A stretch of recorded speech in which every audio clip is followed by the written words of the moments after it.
সুবহানাল্লাহ, সুবহানাল্লাহ, সুবহানাল্লাহ, সুবহানাল্লাহ, সুবহানাল্লাহ। আল্লাহ, আল্লাহ, আল্লাহ, আল্লাহ, আল্লাহ, আল্লাহ, আল্লাহ, আল্লাহ, আল্লাহ, আল্লাহ, আল্লাহ, আল্লাহ, আল্লাহ, আল্লাহ। সুবহানাল্লাহ, সুবহানাল্লাহ, সুবহানাল্লাহ, সুবহানাল্লাহ, সুবহানাল্লাহ, সুবহানাল্লাহ। মা আকলিমা, তুমি যাও কই মা? আব্বা, মই একটু পুকুর ঘাটে যাই পানি আনতে। ঠিক আছে মা, তা সাবধানে যাইও। আর হনো, সবসময় চলাফেরা করবা, গায়ে মাথা কাপড় দিয়ে চলাফেরা করবা, ঠিক আছে? আব্বা, মই তো আপনারই মাইয়া, একজন ইমাম সাহেবের মাইয়া। এমন ভাবে মই চলাফেরা করবো না যাতে আপনার মান সম্মান ইজ্জত নষ্ট হয়ে যায়। আলহামদুলিল্লাহ, তোমার কথা শুনিয়া পরান ডাক্কা জুড়াই গেছে। তাই যাও মা, তুমি পানি লইয়াও।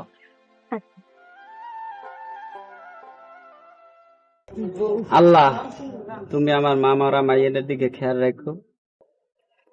যাই, যারা ফজর নামাজ পড়ে নাই এখন যাই একটু বুঝাই, যদি আল্লাহ হেদায়েত দেয়।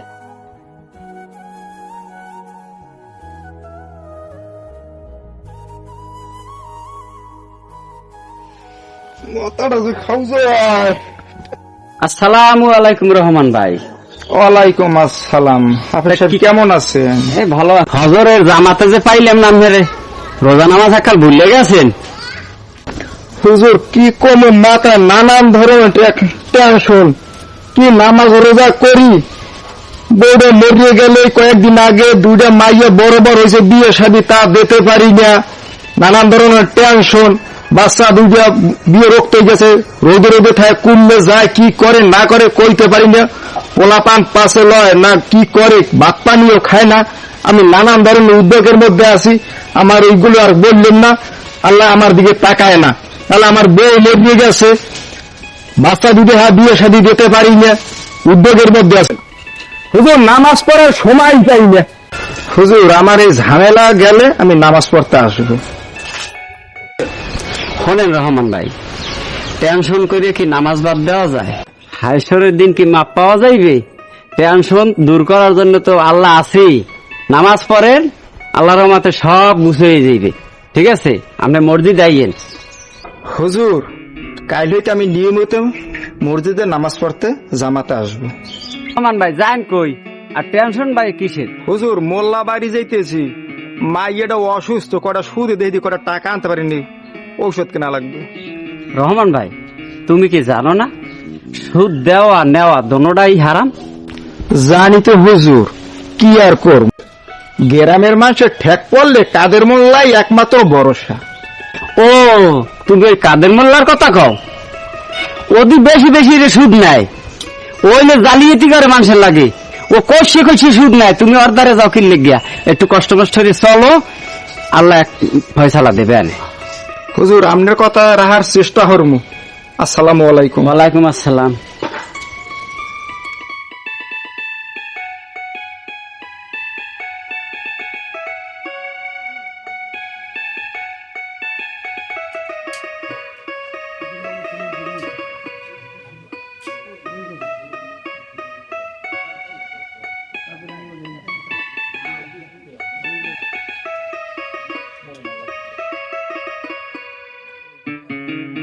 কেমন আছো আকলিমা? মই ভালো আছি, আপনি কেমন আছেন আকাশ ভাইয়া? মইও ভালো আছি, কিন্তু অনেকদিন ধরে ভাবতে আছি মই একখান তোমার কথা কমু, কিন্তু সাহস হয়নি। কি কইবেন ভাইয়া, কোন? আরে মোর একসের পছন্দ, তোমারে মোর একসের ভালো লাগে। তোমারে দেখলে মোর পরান্ডার মধ্যে দুঃখ দুঃখ হয়। আকাশ ভাইয়া, মোর আব্বা হয়েছে মসজিদের সামান্য একজন ইমাম, আর আপনার ভাই হয়েছে এই গ্রামে মস্ত বড় একজন ধনী। হাতে কি হয়েছে আকলিমা, মানুষ তো ধনী করে হয়ে যাওয়ার মনে না। আপনার এই কথা তো আপনার ভাই কোনদিনই মাইনে নেবে না। মোর বাড়ির ব্যাপারটা হ্যাঁ মই বুঝ মনে। তোমার মোবাইল নাম্বারটা একটু দাও আমার। আকাশ ভাইয়া, মই তো মোবাইল টোবাইল চালাই না। তুমি কি কথা কইলা? এই যুগে এমন কোন মাইয়া আছে মোবাইল চালায় না? মোর পথ ছেড়ে দেন, অনেক বেলা হয়ে গেছে, ঘরে কাম কাজ আছে। ঘরে তো যাওয়া ঠিক আছে, কিন্তু মোর কথার তো কোনো জবাব পাইলাম না। আপনার বাইরে করেন ঘটক পড়াইতে। ঠিক আছে, তোমার কথাই ভাববে দেখবো। এবার আব্বাস ওই মাইয়ে বিয়ে বার করে যেখানে টাকা নিলে সুদে আমাদের টাকা তো দাও না, টাকা তো দে, দে টাকা তো দে। আসবে টাকা তো না দিয়া তোরে কেউ সাড়ে তার হ্যাঁ কুদ্দুস, হ্যাঁ সাবধান থাকিস, কেউ তো নেতার না টাকা না দিয়ে রে, মুখে আমি সুদে খাবে না। সালা টাকা নেওয়ার কালে একালে টাকা নিতে পারে হুজুরের পাগরিয়া, আরে আনতে আধার কালে একালে টাকা দিতে পারো না। হ্যাঁ ছাড়া লড়বি না কেন সোডা কালে সিডিয়াল আমার কালে হয়ে কাদি কুদি। হুজুর আপনার কাছে টাকা নিলাম 20,000, আপনার কাগজে লাগিয়ে রাখবেন 2 লাখ, এত আমি কোন আমি কেন দিবি, এত দিতে পারবো না হুজুর। সুদ নেওয়ার কালে একালে হিসাব আনলে না, আজ হুজুরের ঠ্যাং ধরিয়েছি তো পড়িয়ে গেছো, আরে এখন সুদ দিতে পারবে না। এবার মরে ঝাড়ে দাঁড়িয়ে এত ঠাক করবেন হুজুর। আর লড়বি না কেন একটা ভাড়ে হ্যাঁ কুদ্দুস বের করো বাড়িতে, আমার কোনো মন চায় না। লাড়ি গেলে ছাড়া এক টাকা দেওয়ার কালে সেকালে ফেরে হালাই আনতে টাকা দেয় না।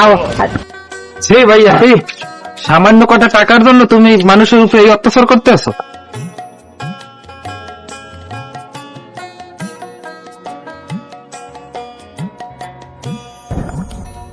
সেটা হুজুর, আল্লাহ আপনার বাঁচাই দাও, আপনি ভালো থাকেন, মোর মাদের ফুল করে বানালো আপনার হায়াত দাও। একই সেটা হুজুর হলেন কি চুপ, হাবড়ায় 32টা দাঁত হালাই দেবো।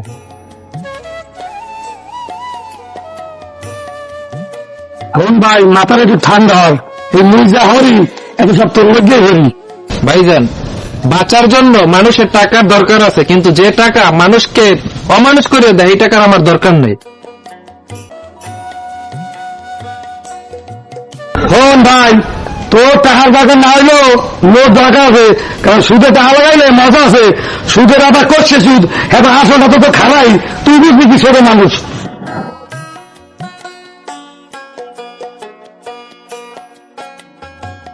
কেমনে যে ভাইয়ের দ্বারা আকলিমের কথা কই, ভাইয়ে তা মান্য নেবে না জীবনও। তার চেয়ে ঘটক চাষার দ্বারা যাইয়ে ঘটক চাষারে সব বুঝাই কই, হেজতি একটা ব্যবস্থা করতে পারে আনে। যাই ঘটক চাষার বাড়ি দিয়ে ঘটক চাষার ধরে হারে বুঝাই কই সব।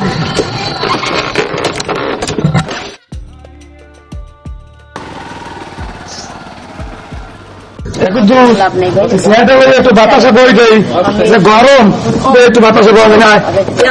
হ্যাঁ সেটা লইয়া একটু কুদ্দুস একটু বদে, তো ভালো লাগে না, শরীরে একটু মেজ না করে, একটু করে ভালো লাগে না। কি যে হরমু, এত কষ্ট করে বাইরে করলাম, বাইরে গিয়া ভাই গ্রামে বেশ দাঁড়ি হয়ে গেছে, যার লাগে বিয়ের এখন তো হরলাম না।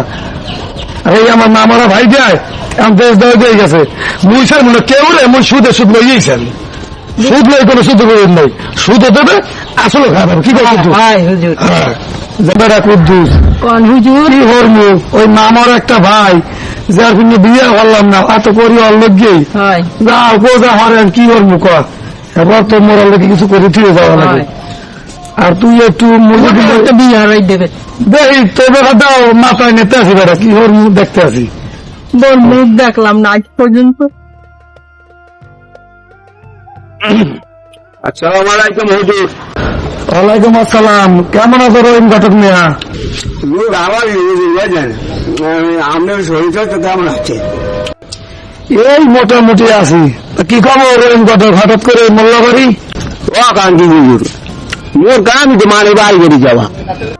হুজুর কোন বাড়ির বাতল বললে কত বড়, হ্যাঁ এই রহিম চাচাই জানে, আর কেউ জানে না। কইছি না তুই থামবে কুদ্দুস, কি খবর রহিম মিয়া? কও দে কি কবা কও। হুজুর আমার লাগি আইছে মনে হয়। আরে তো থামবেই। হুজুর কইছিলাম কি মুখে যে ছোট হুজুর আছে না আকাশ, একটা ছোট নাই বুঝলেন? কি করছে রহিম ঘটক, কও দে কি কবা কও।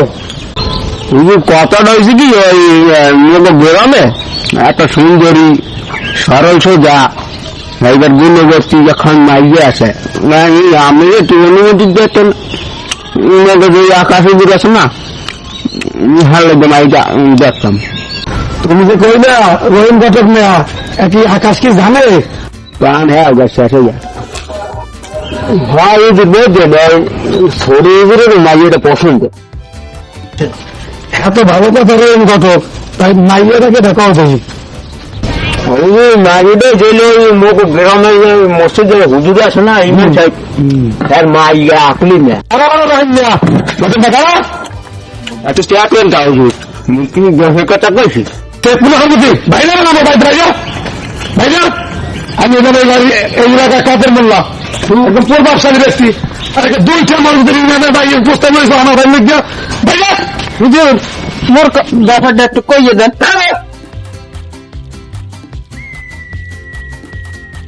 মোল্লার কথায় মাই হুজুর আপনি নিজেও হারলেন না, মোরও হারতে দিলেন না। একটু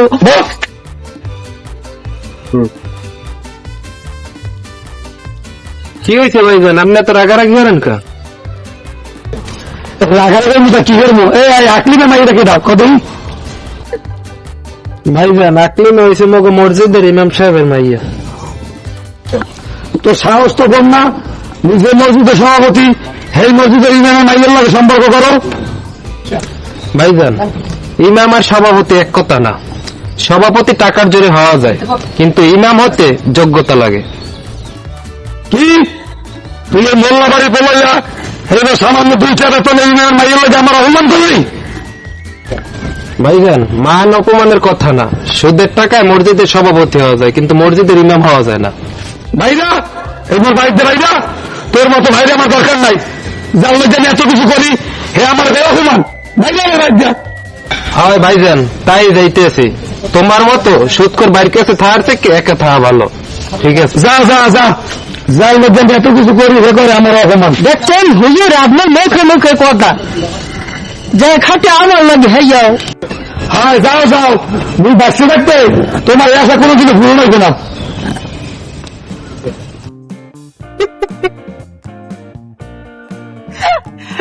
আমার একটা মাত্র ভাই, আমার নিজে বিয়ে হারে না, বাইরে বিয়ে হারায় না, হারাই ওর কোথায় বাতি শান্ত।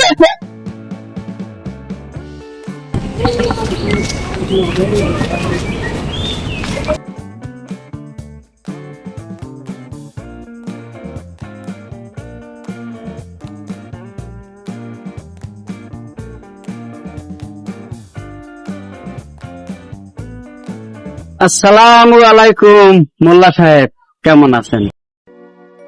তেমন ভালো নাই ইমাম সাহেব। কেন ভালো নাই? আপনার তো মেলা টাকা পয়সা।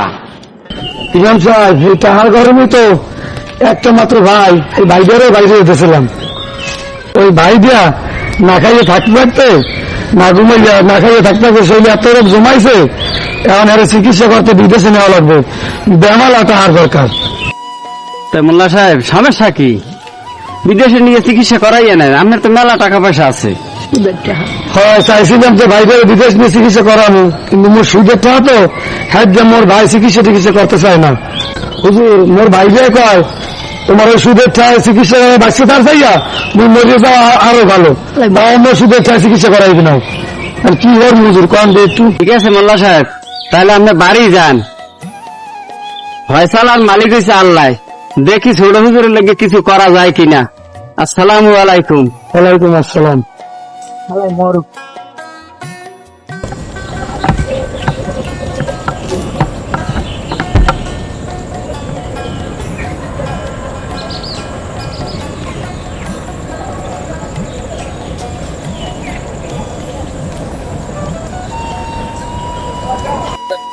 হুজুর সারাদিন কি এই দোকান গাড়াই বই থাকবেন, ভাত পানি খাওয়া লাগবে না? লন ওঠেন হুজুর। হয় বেটা কি যে খামু, ওই মামারা ভাই দিয়া ওরে ভাইরা অসুস্থ, আমার কি খাওয়া যায়? ভালো লাগে না বেটা, ভাইদের লাগিয়া কইছি চিকিৎসা করাই বিদেশ নিয়ে, খাওয়া মোর সুদের ঠাও রাজি হয় না, মুই যেন কি হবো বেটা ভাইদের লাগিয়া। কি করবেন আপনার টাকা আছে? আমার একটা মাত্র ভাই। আল্লাহ বাবা আকাশ হুজুর অনেক ভালো, আমরা গ্রামবাসী সবাই মিললে তার চিকিৎসা করে, আপনি কোনো চিন্তা করেন না, আমরা আছি আপনার পাশে। হুজুর আমাদের কোনো ভয় নাই, আমরা টাকা পয়সা দিয়ে আকাশ ভাইয়ের চিকিৎসা করাবো, এই টাকা কোনো সুদ দেওয়া লাগবে না। সুদ খাওয়া বেশি করিয়া। থাম, তোমরা আমার লজ্জা দিও না, মুই আর জীবনে সুদ খামো না। মোর টাকা পয়সা যে আছে এই গ্রামে গরিবের দেখে দেখে সবাই বিলাই দেবো। মোর ভাইটা একটু তোমরা বাঁচাও, মোর একটা মাত্র ভাই। শয়তান ভালোই গেছে। শুনুন মোল্লা সাহেব, ভুল করিয়া যদি আল্লাহর কাছে ক্ষমা চায়, খাস বেলে যদি ক্ষমা চায়, তা আল্লাহ মাফ করে দেয়। হ্যাঁ, আল্লাহ যেন একটু মাফ করে দিন। ইমাম সাহেব, ওরা আমি ওই গ্রামবাসী সবার সামনে কথা পেলাম, যদি আমার ভাই আকার যদি সুস্থই হয়, আমি আপনার ভাই আকলি মেরে আমার ভাই লেগে নিব, আমি কথা পেলাম। শুনুন মোল্লা সাহেব, যদি গ্রামবাসী সবাই একমত হয়, তাই আমিও আলহামদুলিল্লাহ খুশি হইলাম। হইনা ওই যে গ্রামবাসী একমত, কারণ আমি তো আমার ভুল বুঝতে পারছি। হাত মরলে জুড়ে সোজা, দেখলেন তো আপনারা।